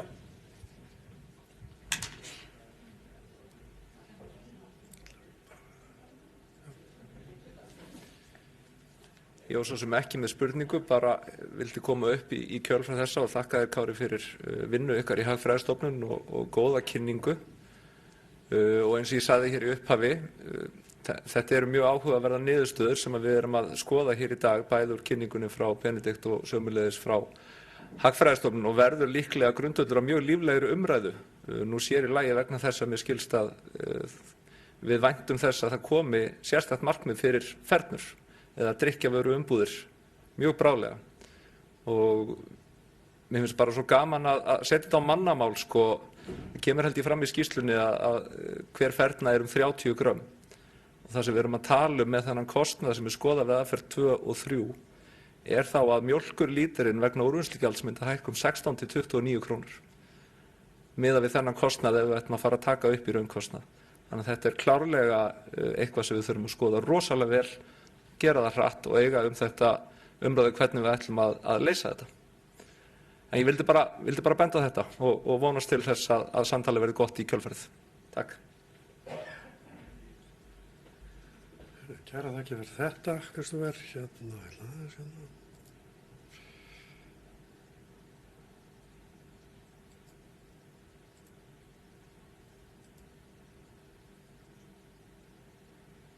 Já, þræl virkar sko.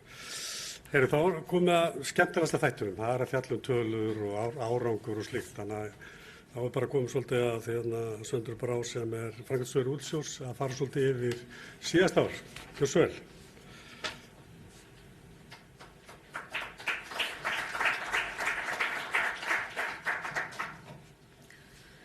Já, takk fyrir og bara gaman að sjá ykkur. Takk fyrir að taka tímann til að vera með okkur hérna í dag, bæði hérna í salnum og þau ykkar sem eru í streymi. Það er óhætt að segja að árið 2024 hafi verið ár umbreytinga í starfsemi Úrvinnslusjóðs. Stjórn og starfsfólk hófum árið af krafti með stefnumótun og það voru sett fram metnaðarfull markmið sem að mótaði starfsáætlun sjóðsins. Árið einkenndist af miklu umbótastarfi sem að miðar alltaf því að auka gagnsæi í starfsemi sjóðsins, efla jákvæða ímynd og styrkja samstarfið hagaðila. Nú, gildin, framþróun, samvinna og gæði, þau hafa verið okkar leiðarljós í starfinu og endurspeglast í þeim fjölmörgu verkefnum sem við unnum á árinu. Nú, þrátt fyrir að vera fámenn stofnun þá ber sjóðurinn ábyrgð á umsýslu ríflega 5 milljarða króna á ári og það gefur eftir vill betri mynd af umfangi stofnuninnar heldur en starfsmannafjöldi þar sem starfsmenn þurfa mjög oft að bera marga hatta og það er mikil teymisvinna innan stofnunarinnar. Nú, við hófum innleiðingu á gæðamála og skjalakerfi og nýju vefskilagreinakerfi fyrir þjónustaðila. Við unnum einnig að því að bæta rekjanleika úrgangs og þróa eftirlit með samningum sjóðsins við þjónustaðila og meðal annars þá með úttektum óháðra aðila og það verkefni er farið af stað og þjónustuaðilar hafa verið að fá heimsókn núna í sumar frá BSI sem er að framkvæma úttektir á okkar vegum. Við höfum lagt mjög ríka áherslu á það að eiga gott samtal og virkt samstarf við hagaðila og það er okkur mikilvægt að Úrvinnslusjóður sé sýnilegur og virkur þátttakandi í umræðu og ákvarðanatöku hringrásarhagkerfið og markmið og tilgang framleiðenda ábyrgðar. Þannig ræktum við best hlutverk sjóðsins í tengslum við framleiðenda ábyrgð, komum tilgangi hennar á framfæri og erum leiðandi í umræðunni. Og það er svona okkar mottó að ekkert okkur án okkar. Úrvinnslusjóður er aðili og virkur þátttakandi í evrópskum samtökum. Þau snúa að umbúðum, rafhlöðum og rafhlöðum og rafrafeindatækjum. Og starfsmenn sjóðsins sóttu nokkra fundi á síðasta ári á ráðstefnur á þeirra vegum. Slík þátttaka er bara mjög mikilvægur liður í sí- og endurmenntun starfsfólks ásamt því að stuðla að umbótum í starfseminni með þá yfirfærslu þekkingar og styrkja tengsl við systursamtökin okkar. Eins og kynningarnar frá Talnakönnun og Hagfræðistofnun gáfu til kynna og Kristófer hefur komið inn á hér, að þá er sjóðnum mikið í mun að taka ákvarðanir sem eru teknar á faglegum grunni og verklag við ákvarðanatöku sé eins gagnsætt og unnt er. Og ekki er öllum spurningum okkar ennþá svarað, þá sérstaklega í tengslum við sjóðstýringuna, en sú vegferð hafin og mun vonandi líta dagsins ljós innan tíðar. Við lögðum talsvert mikið í framleiðslu á nýju kynningarefni til að rækta nýtt fræðsluhlutverk sjóðsins vegna söfnunar og víðavangi, en einnig tókum við virkan þátt í alþjóðlega rafraursdeginum sem er haldinn í október hvert ár og þið farið að sjá það líta dagsins ljós á næstu misserum aftur. Efnið það fór aðallega í dreifingu á samfélagsmiðlum sjóðsins, Facebook og Instagram. Og ég vil nota tækifærið og hvetja fundagesti til að fylgja okkur á þessum miðlum og aðstoða okkur við að breiða út boðskapinn.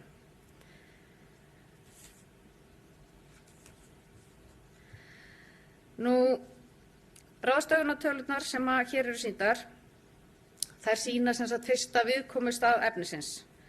Tæplega 30% af þeim úrgangi sem Úrvinnslusjóður ber ábyrgð á er ráðstafað hér á landi.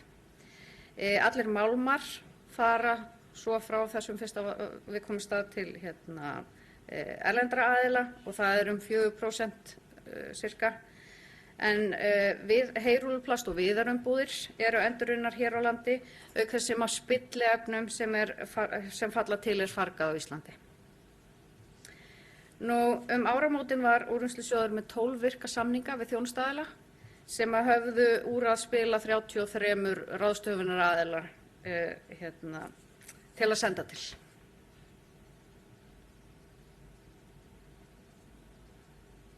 Já, þetta var sem sagt glæran sem átti að vera.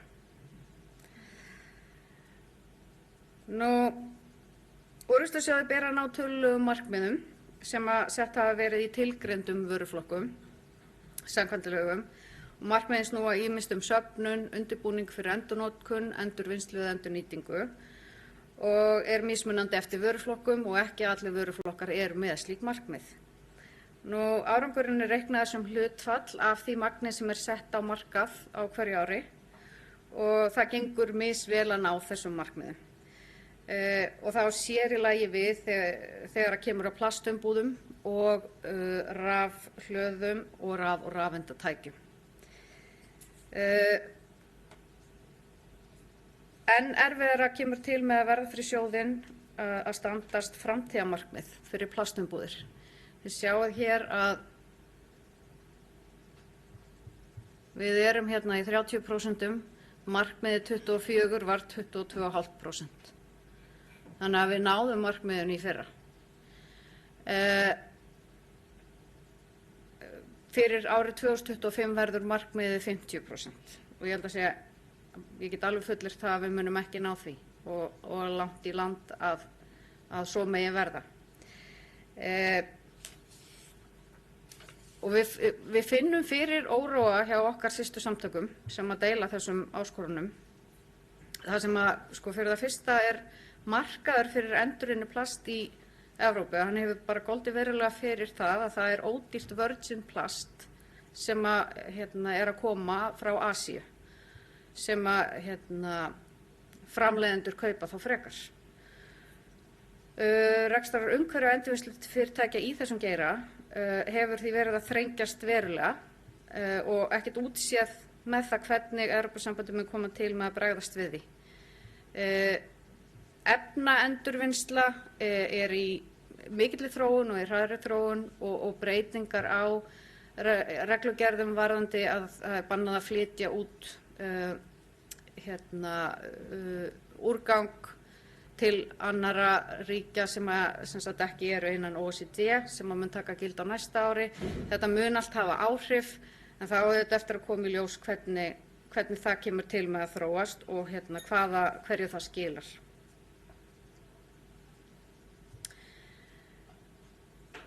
Við höfum hins vegar verið að ná markmiðum varðandi aðra umbúðaflokka og stöndum okkur næstuði og vel með umbúður úr viði.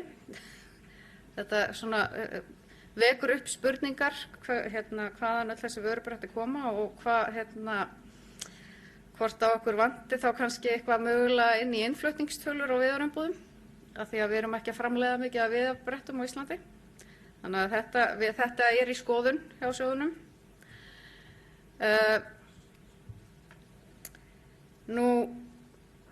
Fyrir rafhlöður og rafeindatæki þá eru sett söfnunarmarkmið sem að við höfum ekki verið að ná undanfarin ár. Og mikil umræða er á vettvangi núna hagsmunasamtaka í Evrópu að þau markmið sem að sett eru fram séu kannski ekki alveg til þess fallin að hvetja til endurnotkunar og endurvinnslu þeirra. Og þannig að það er unnið hörðum höndum að því að lobbyera til Evrópusambandsins að gera breytingar á þessum hvernig þessi markmið eru hugsuð. Þannig að það sé meiri hvati til þess að endurvinna en ekki bara til þess að skila einhverju sem væri jafnvel endurnotanlegra og eins er líftími þessara tækja kannski lengri heldur en markmiðin í rauninni er að gera ráð fyrir. Þannig að þetta veldur ákveðinni skekkju.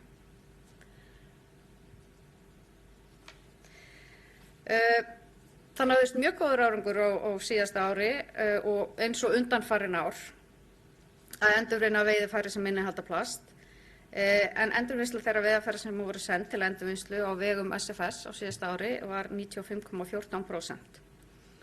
Árangursmarkmið núgildandi samnings er frá 2005 og er 60% sem að miðast við að séu sett 1100 tonn á markað.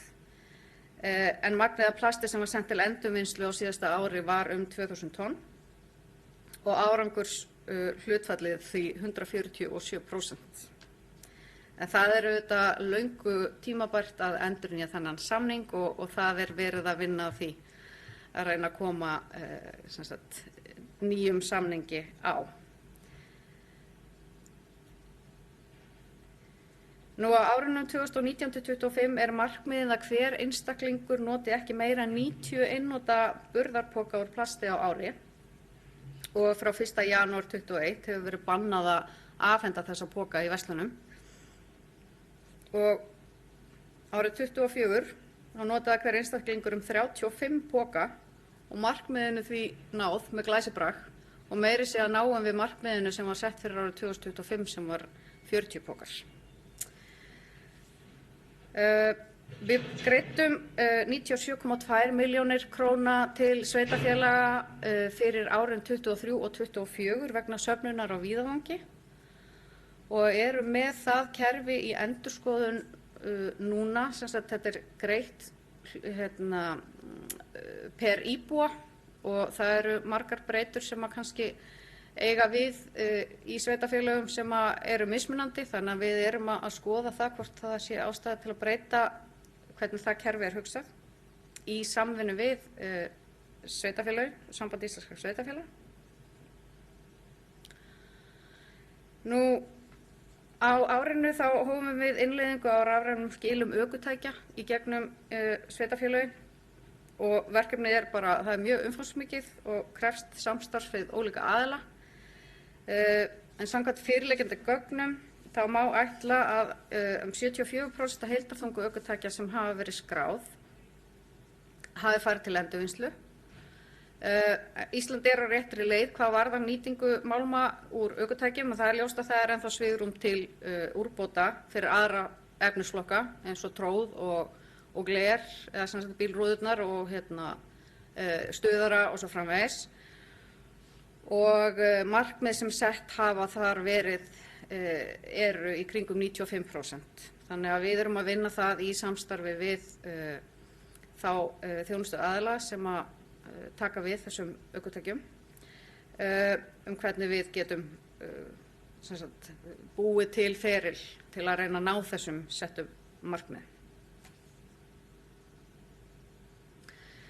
Nú það er mjög ánægjulegt að segja frá því að sérstök söfnun hefur skilað mælanlegum árangri. Heildarsöfnun sveitarfélaganna jókst 15,6% milli áranna 23 og 24 sem endurspeglar aukna sérsöfnun og samræmdari og betri flokkun úrgangs. Og greiðslur vegna sérstakra söfnunar voru hækkaðar árið 24 frá forsendum til að styðja betur þá við söfnun og flokkun úrgangs.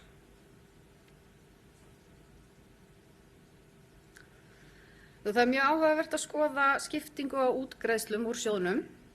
Langstærstur hluti fer í formi endurgjalds vegna ráðstöfunar úrgangsins eða 50% en ekki langt á undan eru greiðslur til sveitarfélaga fyrir kostnað sem fellur til við sérstaka söfnun.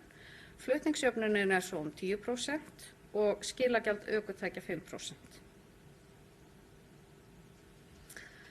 Ég ætla nú ekki að þreyta ykkur á því að fara djúpt ofan í ársreikninginn. Hann er aðgengilegur á vefsíðu sjóðsins og þeir sem vilja kafa ofan í hann, þeir gera það. Það sem mig langar kannski bara aðalega að taka fram er að frá árinu 2017 þá hefur stjórn sett fyrirvara með undirritun ársreiknings sjóðsins. Og það stafar af því að ársreikningurinn hann endurspeglar stöðu sjóðsins sem ríkisaðila í A-hluta og í samræmi við lög opinber fjármál sem tóku gildi 2015. Og þær reglur sem að þar gilda reikningsskil ríkisins. Það gætir hins vegar svona ósamræmis við lög úrvinnslugjald og þar sem ársreikningurinn er ekki að gefa mynd af stöðu uppgjörsflokka sjóðsins heldur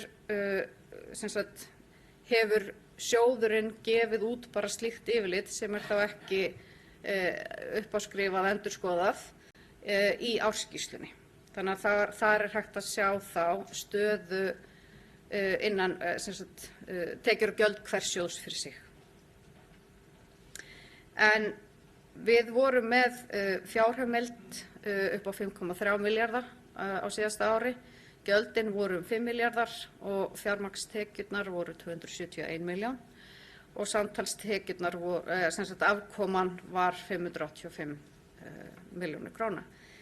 Það er ekkert markmið úrvinnslusjóðs í sjálfu sér að skila hárri niðurstöðu í afkomu, heldur snýst það að halda jafnvægi sjóðanna og geta staðið undir þeim skuldbindingum sem þar eru.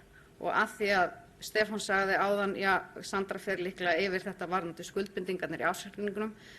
Það er mjög stutt að gera það, þær er ekki. Þannig að við þurfum ekki að orðlengja það neitt frekar.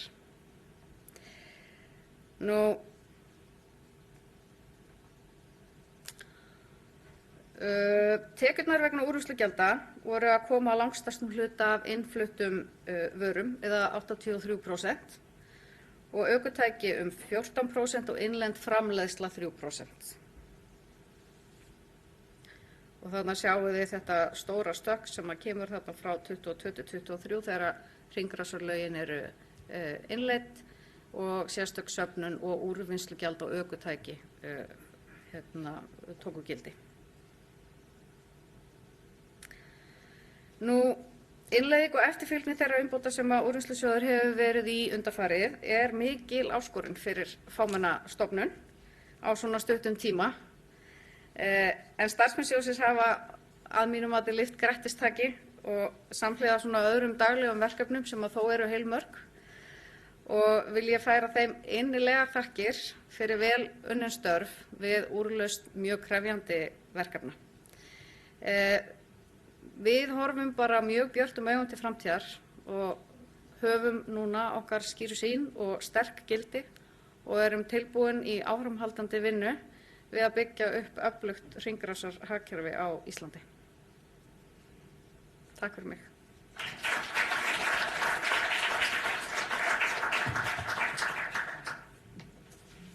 Kæra þakkir.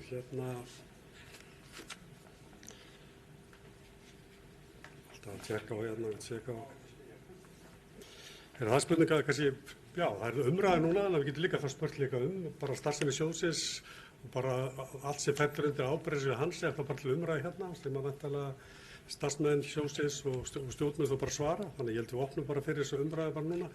Ég held við erum með hérna mikrofón sem látum bara ganga hérna milli, þannig að ef þið viljið taka til máls að kynna ykkur og hérna og koma með spurningu eða einhverja framsögu.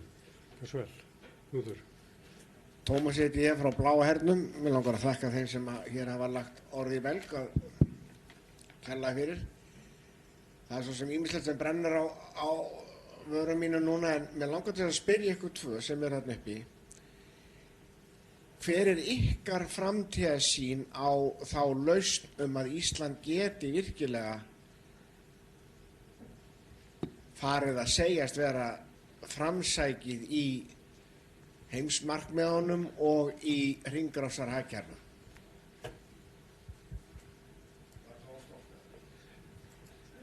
Ég get sko. Við tvö, þú mátt byrja. Ég leyfi þér að taka þetta. Já, taka það. Ég ætla að setja hérna bara dagskrána með henni.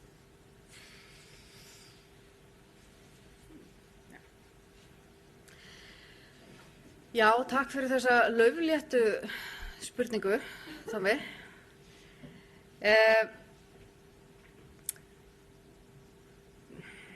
Ég held að við séum á réttri leið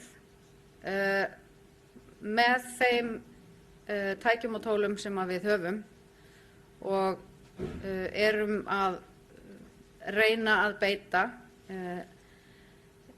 með eins og úrvinnslugjaldi, þessir hagrænu hvatar. Og ég held að það skipti máli og ég held að til framtíðar þá komi það bara til með að verða, munum bara fjölga vöruflokkum sem að bera slíka hagræna hvata til þess að koma okkur á þann stað að við viljum flokka og við viljum að hlutin séu endurunnir. Og já, hjartað okkar slær þar og ég held að maður finni það alveg þegar að maður reynir að fara tilbaka úr því að hafa ekki flokkað þar sem að maður kannski kemur einhvers staðar og það er bara ein grátunna og það fær maður alltaf svona alveg fyrir hjartað, bara ég get ekki sett þetta bara hér. Og ég held að þetta er svolítið svona meðvitundin í þjóðfélaginu sem að kemur bara til með að aukast. Það er mín trú.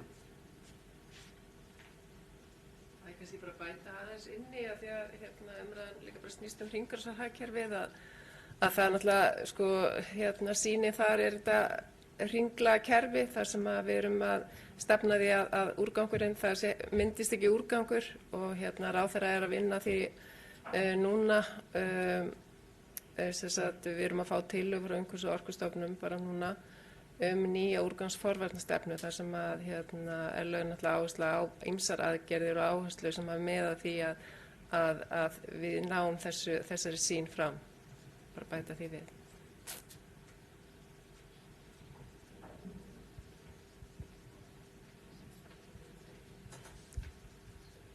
Bara svona smá hugrenningar á gott erindi varðandi pappan og mjólkurfernurnar. En mér hefur alltaf fundist að mörguleyti ákveðin tvískýningur að sérsöfnun á plasti. Við sáum það skýrt í erindinu varðandi það að við erum að leggja úrvinnslugjald á plast. Það er ekki að skila sér í endurvinnslu að neinum mæli. Á sama tíma erum við að kosta mjög miklum fjármunum við að aðskila plastið við heimilum til að fá efnistraum sem er mjög orkuríkur. En svo endar eiginlega þessi orkustraumur aftur í almennu rusli, þá annarkvort í urðun eða brennslu. Plastið endar í brennslu því að það er bara hliðarafurð af olíu. Þetta er orkuríkur efnistraumur. Ég velti fyrir mér hvort að við séum ekki að sóa dálítið miklum fjármunum í þennan aðskilnað og við værum einfaldlega með orkuríkara sorp til brennslu heldur en aðskilja þetta úr. Ég tók þessa tölu saman í dreifbýlisveitu sem ég er í og þar erum við að ná í kringum 7 kílóum af plasti í hverju söfnun, þar sem að fjárhagslega bíll með yfir 20 tonna burðargetu og 2 mönnum eru að ná svona litlu magni út úr heildarefnisstraumnum. Þannig að allur útreikningur sem ég hef gert er að við erum að kasta miklu meiri fjármunum frá okkur við að aðskila þennan þátt úr af því að þetta eru svo fá kíló. Bara svona smá hugreiningar.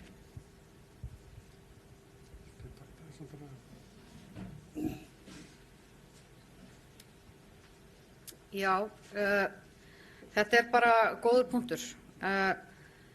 Fókuspunkturinn okkar er samt að það er bara búið að setja markmið samkvæmt lögum sem að okkur ber að ná og við bara spólum áfram þangað til að við komumst nær því markmiði.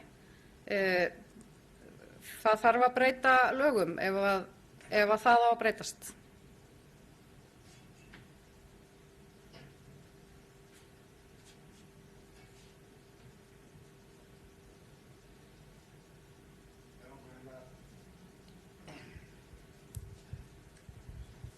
Ég ætlaði bara því að ég varðandi rafhlöður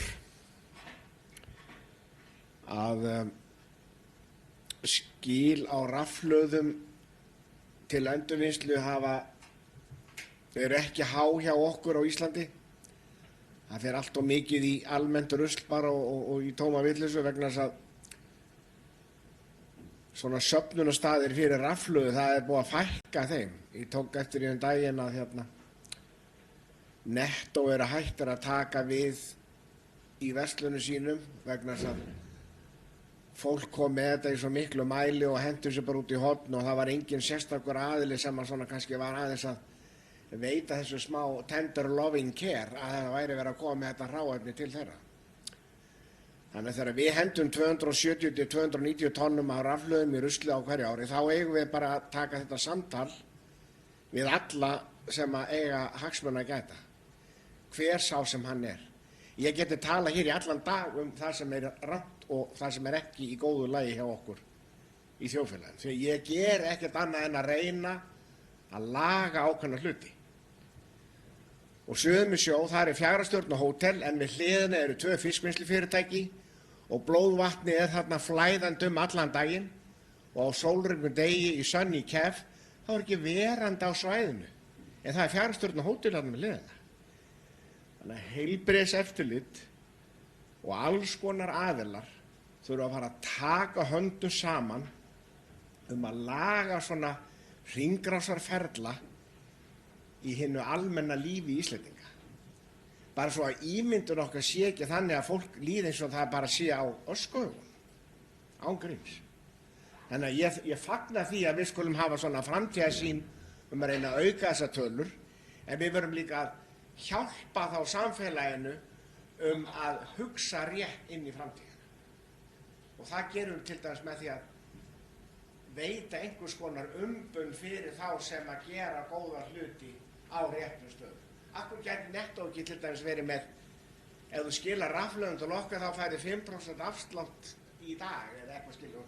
Það hafaði sérstakann dag þar sem fólki safnar rafhlöðuna heimi á sér, kemur í Nettó og fær afslátt í búðinni, skilji. Það eru þessi hvatar sem kveiki fólk til þess að hugsa vel umhverfið. Takk fyrir. Já, ég sé bara kæra þakki fyrir brýninguna. Bara mjög gott að það sé svona einstaklega út í feltunni sem hefur svona brennandi áhuga. Eitthvað fleiri spurningar eða umræðar sem vilja taka? Það er ekkert held ég og það er ekkert út í streymi sem er komið hérna. Þá held ég séu svona komið kannski bara leiðarlokum. Allavega hvað mig var, þá vil ég bara þakka ykkur fyrir þátttökuna. Ég vil þakka líka fyrir bara mjög góð erindi. Þakka fyrir umræðuna líka og spurning hvort að formaður stjórnar vilji kannski slíta fundinu bara.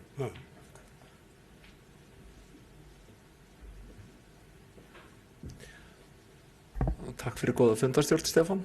Og ég vil sömuleiðis þakka þeim sem hafa bæði kynnt hér í dag og tekið þátt í umræðum og opaslega gott að fá svona athugasemdir bæði sem snúast af þeim greiningum sem hafa verið kynntar hér í dag en einnig bara kerfinu í heild sinni. Og það er alveg ljóst að við höfum margt að ræða á næstu misserum í þessum málaflokki, hvort sem það er hringrásarhagkerfi í heild eða bara þeir vöruflokkar sem úrvinnslusjóður tekur ábyrgð á fyrir hönd framleiðenda og innflytjenda og þessar samræður ná ekki bara til Íslands. Þetta er sameiginleg áskorun Norðurlandanna og Evrópu og heimsins alls þegar horft er út í hinn stóra heim.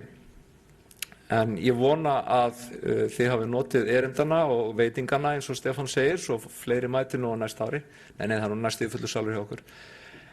En þessar skýrslur verða væntanlega birtar núna bara í kjölfarið og fólk getur skoðað og hafið samtal það sem þarf að hefja og við hlökkum bara til samstarfsins á næstu misserum. Þannig fyrir hönd stjórnar vil ég þakka fyrir komuna og sjóðsins í heild. Takk.